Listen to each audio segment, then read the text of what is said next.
This is ChangeMakers with Katie Gore, finding the right solutions for the affordable housing community. I'm continuing my talk with Lisa Gutierrez, the Senior Vice President and Director of Business Development for Affordable Housing at U.S. Bank. We've been exploring the current challenges in affordable housing development, from rising construction costs to insurance concerns and the growing importance of resident services. So, Lisa, among all the projects that you've been involved with, is there one particular success story that stands out? Perhaps a before and after transformation, or maybe a new development that you're especially proud of? Oh, Katie, we can't have our favorites though in this space. But what I can tell you is that, I have been able to be part of so many amazing developments, whether it's serving the LGBTQ plus community in one of the first of its kind in the nation, a development that was serving LGBTQ plus seniors, to a project in Soledad, California, and you might have to look that up, that we financed, which was a former Bracero farm worker housing development that had been revitalized. There has been so many developments, whether it's urban or rural, California to the middle of the country, that we have been part of it's transformed lives. When I talk about home, home is a safe place to rest your head, and home is really the foundation for folks to be able to live a successful life, to get, to be able to secure a job, to be able to be a caregiver, to be able to have financial feasibility and be able to just live a successful life. Home is the foundation of that. And so to be part of that has been so amazing over the last 20 years. What an honor to be able to be involved and see all of this too. I mean, you talk about giving back to a community or to a nation, and you've got such a unique role here. How do you sit there and motivate your team? Or do you not even have to motivate your team because they know what they're doing? As much as we love affordable housing, it's hard. We see, starts and stops on developments. The team is not doing this work because it's easy. I will tell you that. They're doing it because they do see a value in the impact that we're making within communities. They get to go to groundbreakings and, most notably the grand openings where you're seeing residents show off their unit with all of their personal belongings in it and telling you a story that if it wasn't for this housing, they wouldn't be able to house their family, to be able to secure that job. That's what keeps the team motivated at the end of the day, is just being able to think back and think, I would have been part of so many amazing developments. That's the motivator at the end of the day. How did you get started working for U.S. Bank? So this is all by chance. I am a graduate of California State University, Sacramento. I'm going to shout out to the Stingers, so Stingers up. And that was, I graduated in communications and public relations in 2001. I'm dating myself here. I would have never dreamed that I would have been leading an affordable housing debt and equity originations team nationwide if you would have told me that back then. I actually started working at a local U.S. Bank branch in Folsom, California during college, and I would have never guessed that I would grow my career in the banking industry and specifically affordable housing finance. But in 2006, I took a position in our commercial real estate group at the time. What I thought I was going to be doing was underwriting retail, hospitality, office, and, full realm of commercial real estate products. My first day on the job, I was handed a small book entitled How to Finance Multifamily Housing with Tax-Exempt Bonds. And because our community lending group at the time needed help, I jumped in. And I haven't looked back over the 18 plus years, working. I haven't looked back. And again, like I said, there's been so many amazing projects to count that I've been part of. And this is just such a collaborative and inspiring community to be part of, because we're always willing to work together to try and find a solution.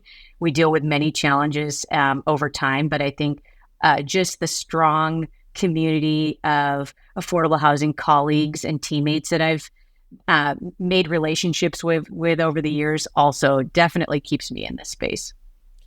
You mentioned these relationships. I noticed that you're on several boards and advisory councils, the Housing Trust of Silicon Valley, Enterprise Community Partners, and the California Housing Consortium. How do these organizations influence you, or how are you influencing them? Like what is going on in some of these types of, I call them like the brain trust of housing. Are there any sneak peeks that you can give us as to what conversations are like or what the plans are for the future? I would definitely say that the relationships I have with all of my boards are mutually beneficial. I definitely learn so much from the staff and the fellow board members around the table. But then I also, I'm able to add value in, knowledge that I have here with my job at the bank, and then just various conversations and industry touch points that I have. I think it's so amazing to watch organizations, whether you're focused on policy and advocacy work and watching the folks around the table who sometimes compete for funding awards, across the country in order to build housing. But they put all of that aside to work together in order for the greater cause of trying to build more affordable housing within the communities that they serve. I think from the CDFI perspective, like the Housing Trust of Silicon Valley, watching new entrants into the space from the tech world, being able to see how they are influencing and being able to add to the funding sources that are available to build affordable housing. It's just amazing to watch because, really where this industry was banks, insurance companies, large corporations, you're seeing so many folks, like you talked about, the healthcare industry, the tech industry, different folks joining together to try and build more housing. It's exciting to watch and be part of and being able to advocate towards. So I want to bring up something that's near and dear, and I think that this is how you and I first started in our circles here. It's the Women's Affordable Housing Network, and you recently spoke at their summit in Atlanta. We have sponsored at that event, and we actually, Quidel put some scholarships together, and I was just on their podcast. So this is something that you and I really have a space that we've carved out to really support what this Affordable Housing Network is doing for women. I would love to hear from your perspective why you are putting your time and talent behind this, because in your own words, it would be great to cover this and what one is doing. Yes. So I believe strongly in advocacy and mentorship as you kind of go through your career trajectory. Without having really strong mentors and advocates in my life, I probably wouldn't be where I am today. And those people are listening, so you know who you are. But I would tell you that the Women's Affordable Housing Network and being able to advocate, be a mentor, be able to provide guidance, career guidance, and just motivate other women to join forces in the affordable housing industry, as well as to be able to build a network. I don't think that you can, I'm just going to say it, be successful in this affordable housing industry if you don't build a network. You will need somebody at some point at some level of a deal closing that's very difficult, or if you have a question about a certain funding source. And so just being able to employ upon women that building your network is strong, and let me be part of that network so that I can help pay it forward with all of the information that I have and all of the context that I can provide. That is something that I think that all of us should be doing, especially the women. We should be helping other women, and just to try and diversify this industry as much as we can. It's interesting because a lot of people tell you that you need to fail first, fail early so you can learn and get over that. And there is value to learning lessons the hard way. However, I like to come back and say, but what if we didn't have to do it all alone? Learning the hard way is one thing, but if you can overcome faster or you can avoid or learn faster, how much more collaborative and how much further can we go? Absolutely. And just being able to have somebody that you can turn to, or a community of folks that you can turn to be able to kind of debrief on that situation that you may have just, had to go through. And then be able to get kind of that radical candor feedback from folks that you trust, I think is invaluable to be able to just kind of grow your career. And also just to say, hey, this is the path or the direction that I'm thinking about going, or the decision that I'm making, and you just want to calibrate with somebody and just kind of say, yeah, is this the right one or is this the wrong one? And that is so valuable as well. We don't have a lot of that in our industry. No, just to bounce ideas off of folks, I think, especially other women who have probably gone through maybe a similar point in the road where they needed to pick, from one direction or not, and being able to have that insight while you're making those important decisions, I think is amazing. Well, we'll give a shout out here to Ashley Norcutt and everything she's doing with the Women's Affordable Housing Network, won't we? Absolutely. I think that they're doing great work, and I'm so excited to see them out at Affordable Housing Finance Live for their big event. Let's talk about the 2023 inductee into the California Housing Consortium's Hall of Fame. What an accolade. What do you see is the goal here, or the biggest contribution here? How did all that roll out? Just tell us some specifics.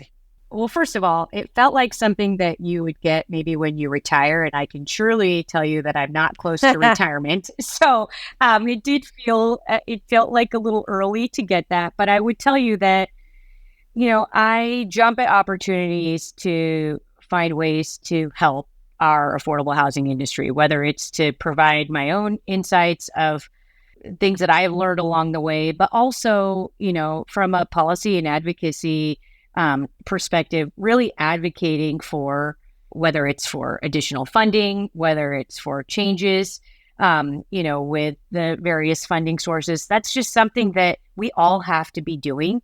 And I have taken really great interest in that over the years. And as you mentioned, my board service, that's just something that I'm very passionate about. If you put me on a board, prepare to hear from me. I'm not, a static member of that. I just find great value in kind of gathering together to try and solve issues for our affordable housing industry. Well, congratulations on that honor. It is truly a contribution of what you've done, but also to our field in general, isn't it? Yeah, it's a great honor. I was very surprised to get that honor, but I just hope that it inspires others to think beyond kind of what's on their, plate every day, and try to think about how you can bring your additional talents to the industry. As we close out here, is there anything we haven't covered that you would like to mention? It's I think that we could talk about affordable housing and real estate and trends and innovation for another hour or so, but anything specific we didn't cover?